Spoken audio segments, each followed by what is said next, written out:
On a débuté avec les Charlots, on peut peut-être aussi y revenir un petit peu avant, parce que c'est vrai que vous quittez la bande assez vite, mais au cours de votre carrière, vous les recroisez quand même un petit peu, enfin assez vite au cinéma, je parle. Quand même, oui, non, bien sûr, mais... De 64, attends, 64 à 71. Oui, bien sûr. Mais c'est vrai que vous les quittez quand même à une certaine période, voilà. Et vous les retrouvez quand même en 1983, puis en 92 après, vous faites les retours finalement, le retour des Vidas sans foulée, le retour des Charlots. Pourquoi finalement à les avoir quittés pour les retrouver quelques années après? Mais c'est pas tout à fait comme ça. J'avais tourné des mauvais films comiques. Quelques-uns, mais pas tant que ça finalement. J'étais toujours copain avec un des Charlots que je voyais pour jouer de la guitare. Il s'appelle Phil. Alors pourquoi j'irais pas jouer dans un mauvais film comique avec les Charlots? Oui, mais bon. C'est tout. Mon image de marque, là, elle en prend un coup dans la figure, ça c'est sûr. Mais je ne suis pas maître de mon image de marque. Je pense que c'est un luxe quand on peut vraiment être maître de ça. Dans le show business, on vous colle, on vous met une étiquette, on va dire, toi tu vas au supermarché, tu vas te mettre dans le rayon des produits frais ou des gâteaux, et pour en sortir, c'est pas évident. Il faut que tu te lèves tôt, mon garçon. On te met là où ils veulent te mettre, et ça correspond à aucune vérité, puisque de toute façon, un acteur ou un auteur est quelque chose de vivant, ça évolue avec le temps. Et voilà. Vous verrez que les images sont toujours figées, presque d'une manière définitive. Les gens me connaissent beaucoup plus pour des trucs, des fois, il faut bien le dire, pas terribles, que pour des bons films que j'ai faits. J'en ai pas fait beaucoup, mais les bons ne les connaissent pas. Ça dépend qui, mais effectivement, ça dépend qui. Évidemment, bien sûr. En général, voilà. En général, ce qu'on appelle le grand public, en fait, et le petit public, en fait, du point de vue exigence. C'est plutôt le petit que le grand. Donc, c'est très difficile de... Parce qu'entre-temps, il faut vivre, vous n'avez pas...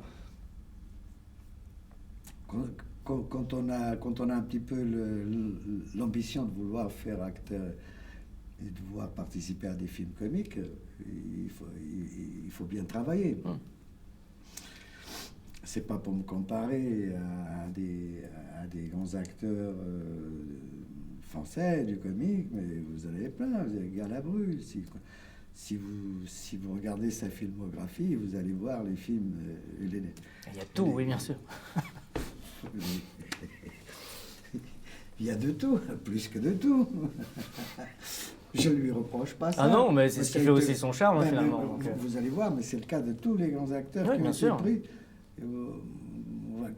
qui ont le côté un peu burlesque. Tout le monde n'a pas ça. Tout le monde n'a pas ça. Moi, je ne l'ai pas. En tout cas, Galabru, c'est sûr, il l'a.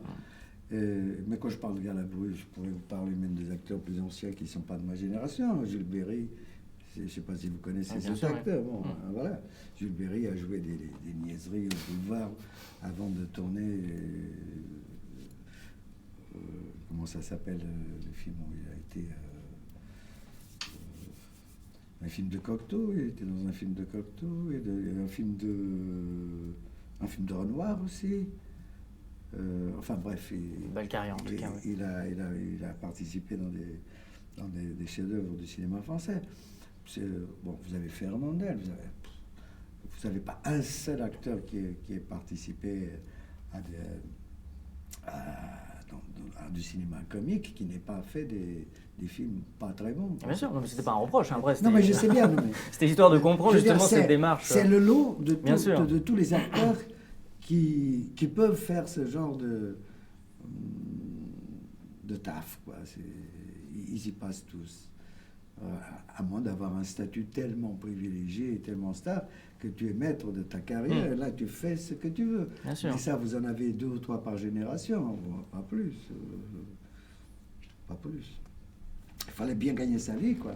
C'est ça. Bon, c'est même pas du cynisme ce que je vous dis. Non, mais bien sûr, oui. J'assume. Il fallait bien gagner ma vie. Ils savaient très bien que je ne pensais pas qu'on était dans un film formidable. Ça ne posait aucun problème. Eux, ils étaient même les premiers parce qu'ils savaient très bien que le film qu'ils étaient en train de tourner... surtout à cette époque-là, c'est vrai que les Charlots au cinéma étaient un peu en déclin. J'ai fait 2 fois. Je suis revenu tourner avec eux 2 fois après ma séparation. Une fois en 1983 Avec c'est quoi Le retour des Vidas sans Le folie. retour des Vidas. C'est vraiment comment étirer au maximum. Si vous leur demandez, ils y croient pas, quoi. Oui. Bon, voilà. Et l'autre fois, c'était en 90 encore. 92, oui. En 90, avec Jean Sarus qui a fait un film. Voilà, le retour des Charlots. Le retour Voilà. des Charlots. Donc là, c'était carrément. Et puis sans Gérard Rinaldi en plus, c'est ça qui était Ah dommage ouais, aussi, en mais plus. ça, c'est leurs histoires. Qu'est-ce que vous Oui, non, voulez mais ça, je sais bien, oui. Quand je participe à un film sans queue ni tête, on me resservira pas ça, l'histoire de, Non, bien de sûr. revenir. Bon, ça n'a pas plus d'importance que ça pour moi. Je suis invité en tant qu'acteur, je ne suis pas responsable d'un film. Ah non, qui est bien fait. sûr, bien sûr. Quand vous avez le premier rôle, ah là oui, vous êtes responsable quand même un peu. Ce n'était pas le cas. Donc, Aucune pression, aucun. aucune mention. Finalement, vous n'avez aucun regret, finalement, quand vous voyez votre carrière, il n'y a aucune aucun chose regret. que vous... Non. Le seul regret que j'ai, c'est que si j'avais été milliardaire, j'aurais jamais tourné la moitié de ce que j'ai fait. C'est sûr. Ça, c'est sûr. Mais il fallait bien qu'on parte en vacances, quand même. De temps en Qu'on temps. paye la note du gaz, etc. J'ai 2 filles, quand même. Je suis un petit père tranquille. Hein. J'ai rien d'un fou. C'est mon défaut, même. Je ne dis pas ça pour me vanter, je suis quelqu'un d'assez banal.